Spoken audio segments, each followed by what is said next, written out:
In one of his final interviews, Pimp C was directly asked why he was considered so important to Southern hip-hop. His rhetorical reply was to ask yourself, quote, why is Mike Jones so important? Paul Wall, Lil Flip, Young Jeezy.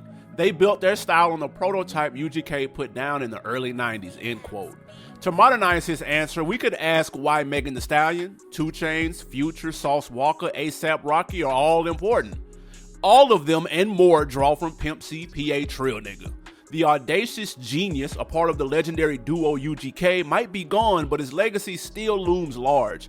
Pimp C was bold in his ethos to always represent the Dirty South proudly. If he didn't like you, he wouldn't bite his tongue.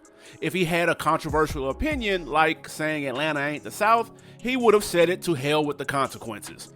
If you didn't think what he made was hip-hop, well, it ain't for you, and it's country rap tunes anyway. For today's episode of Culturalist Theory, we'll be ranking the standalone catalog of Chad Butler. Obviously, the UGK albums will be excluded, but you can check out that ranking here. Stay tuned for later in the video too. We've got a special Pimp C trivia to see who the real Trill fans out there are. Now, don't forget to join our Discord to chat more about these albums in depth, as well as our Patreon for bonus content and merch store to support this Trill channel.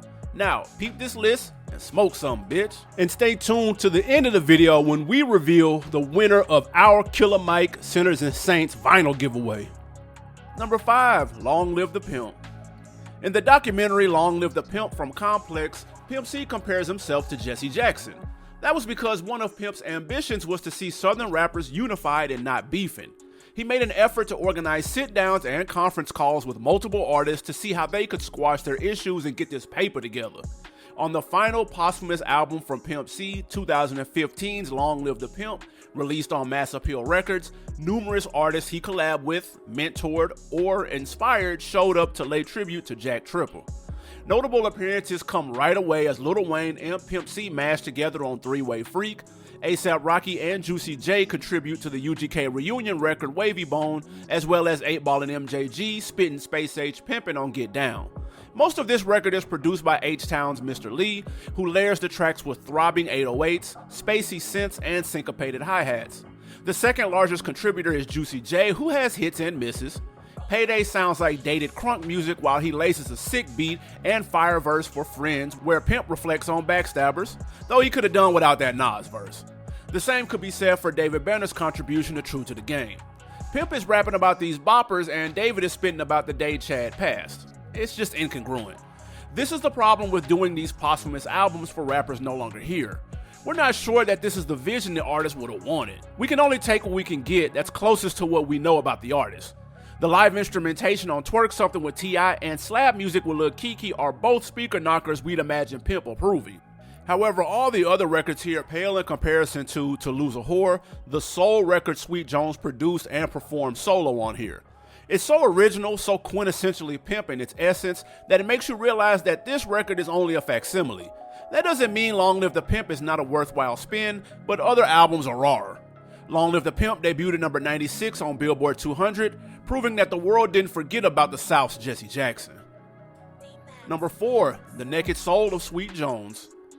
It's no secret Pimp C loved Tupac, and one of the most interesting stories told about Pimp's life is related to Tupac, Jay-Z, and his notorious indifference to Big Pimpin'. As Bun B said to DJ Vlad and Math Hoffa, quote, if there was something Pimp thought Pac wouldn't do, he wouldn't do it, end quote. Originally, Pimp C was supposed to be on Jay's classic song A Week Ago from Volume 2, but the two alpha males couldn't agree on where to record.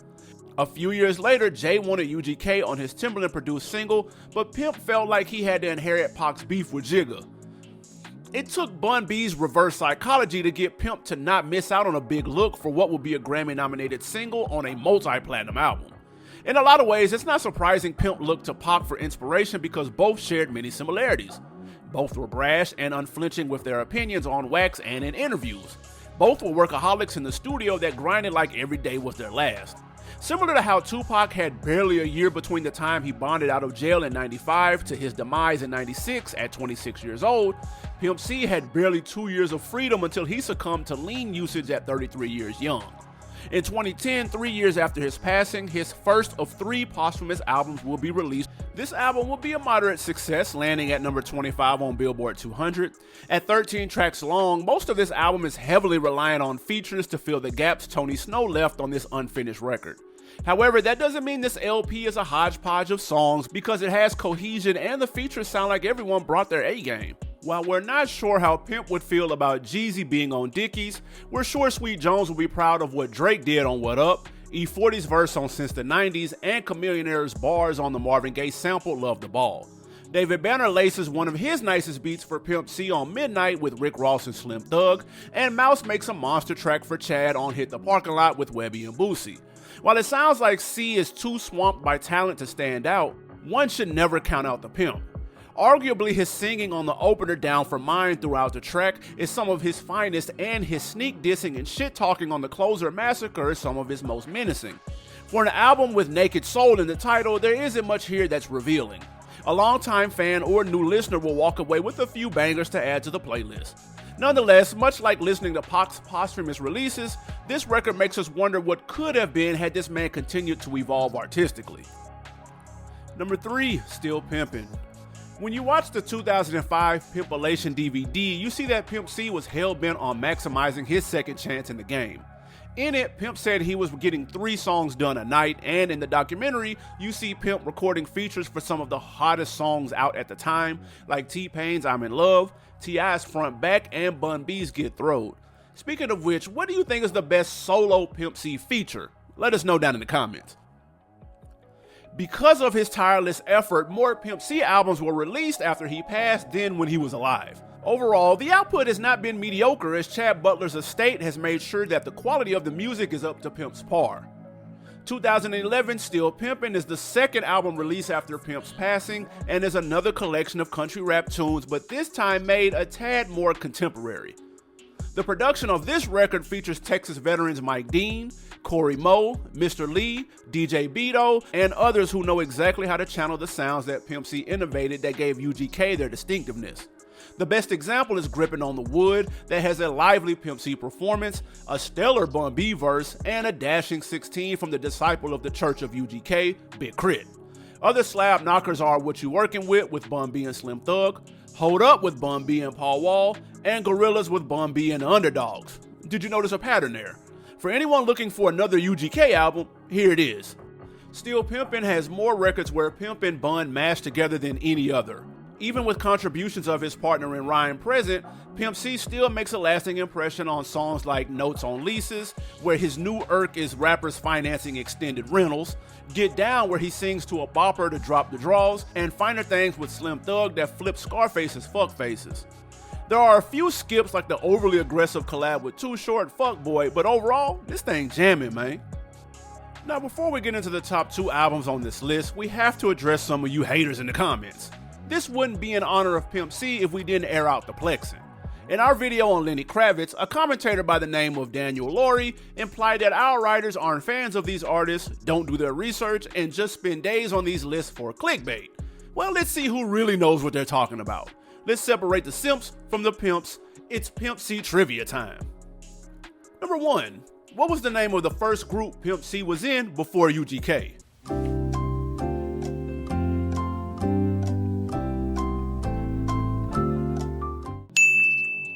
Number 2. Pimp made what innovation to Southern production on Master P's 1996 track Break 'Em Off Some?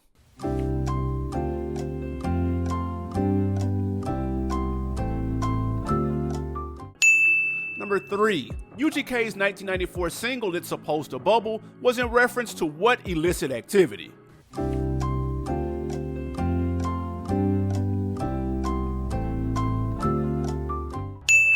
Number 4. Pimp C borrowed which Dungeon family member's flow for Big Pimpin'?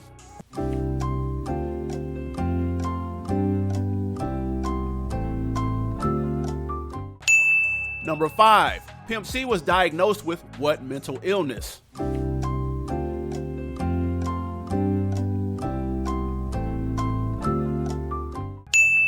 And last, number 6. After himself, which rapper did Pimp C credit with bringing country twang to hip-hop?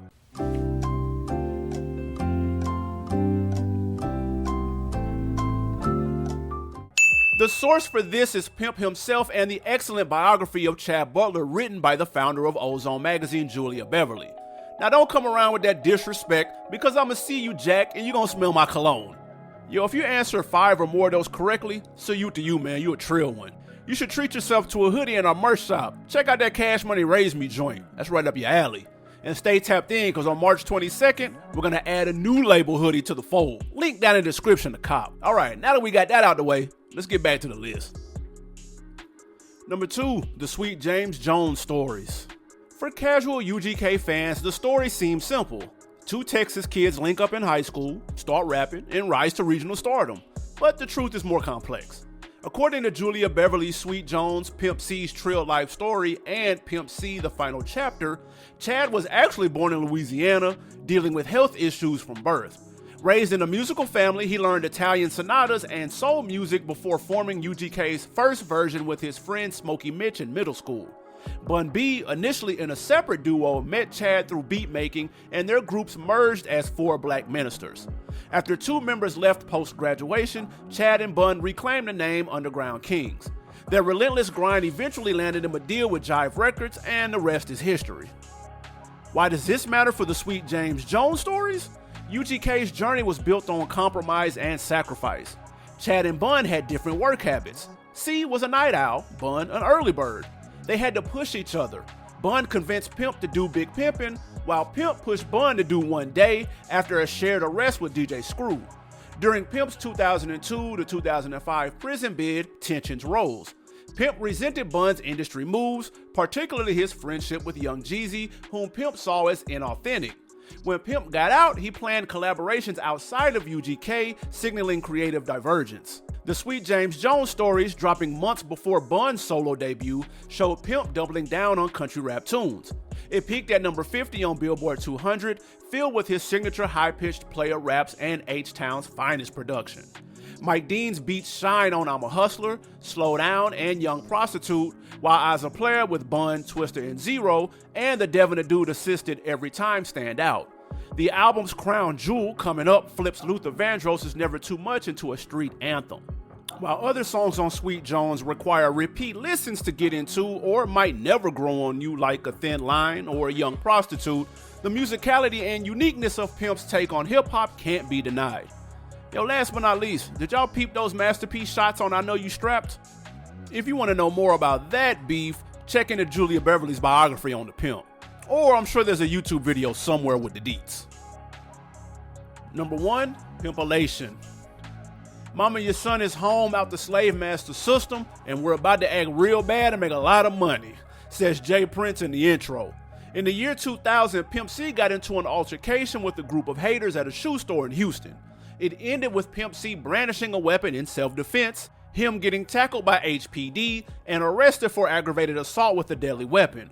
At the time, Texas had just spent billions of dollars building the largest prison industrial complex in the nation, and as Pimp's biographer Julia Beverly put it, quote, Texas in the year 2000 was the worst time and place in history for anyone, especially a 26-year-old black man, to find himself in a courtroom, end quote. Numerous probation violations for this arrest led to his 8-year sentence in 2002. When speaking about the release of his first album, which came out while he was behind bars, Chad said Jay Prince wanted to release a project of unreleased songs to make sure Pimp had cash in his pocket when he came home. C's first release on Rap A Lot may have had less input from him, but his second record, 06's Pimpalation, will be Pimp in total control and in his bag. This record, which was propelled by the years of hard work Bun B put in to push the Free Pimp C movement and the wave of Texas music dominating hip-hop in the mid-2000s, would be Tony Snow's most successful album. It debuted at number 3 on Billboard 200 and eventually sold over 500,000 copies, going gold. It was a well-deserved win after years of toil in the game. Chad Butler said that Pimp C was a character. However, in Pimpalation, the act he perfected on wax over the years becomes larger than life, almost mythic. On bangers like Pouring Up and Rock for Rock, Pimp's verse stand out for the outlandish way he blends his voice and his choice of words. And that says a lot when he's rapping alongside Willie D, Bun B, and Scarface. Country rap tunes are in full effect on Working the Wheel with Slim Thug, Bobby and Whitney with Ball and G, and the remix to Big Mike's classic Having Things. Jazzy Faye blesses the track list with 2 nasty songs, The Honey with Jody Breeze and Tila, and On Your Mind with Jagged Edge, Ali, and Big Gip. Manny Fresh swings through with Cheat on Your Man, another heat rock. While the LP is mostly full of themes of sex, money, and drugs, the album closes with a sentimental collab with Zero, I Miss You, where both reflect on those they lost. However, the most meaningful songs on the record come at the very beginning. On I'm Free, Pimp raps over a sample of Tom Petty's Free Fallin' about his time incarcerated, with a third verse about prison abolition that would make Angela Davis smile. After that comes the trunk rattling, knocking doors down, where Pimp makes a statement in his verse about H-Town rappers unifying. Pimpalation is an album that rides smoothly and jolts you with electrifying performances and beats. It even holds its own when put up against the best of UGK. It's nothing short of Pimp tight. Yo, we know you enjoyed this episode of Culturalist Theory. Rest in peace, Pimp C, because it's UGK for life. Continue delving into our catalog as we prepare our next drop. You can find a playlist of Dirty South artists who were contemporaries of and inspired by UGK right here. It's your man CJ for CT. I'm out. We have a winner for our Killer Mike vinyl giveaway. Boy, you cannot do better than Killer Mike. That's Songs for Sinners and Saints. Got the limited edition. Oh, the red vinyl joint. I'm saying, y'all, you came up. Yeah, you came up, guys. So real quick, man, we did this in honor of Black History Month, of course, and we have partnered with FAMS Coalition to make this happen. If you didn't know, that's a national coalition of Black-owned record stores, all right? So FAMS would like to thank their sponsor, Concord Records. Appreciate that. Make sure y'all support the FAMS Coalition by visiting one of their stores, all right? Go to famscoalition.com, and when you're there, flick it up. Tag them on Instagram at FAMS Coalition and tell them CT sent you. Now for the winner. Who is the winner? The winner of this limited edition Killer Mike is Doogie54. Shout out to you. I know you've been rocking with the channel for a long time, and we're glad to present this giveaway to you. So make sure you DM us, or we'll DM you to get your details and send us one out. Absolutely. Be on the lookout for more giveaways coming soon.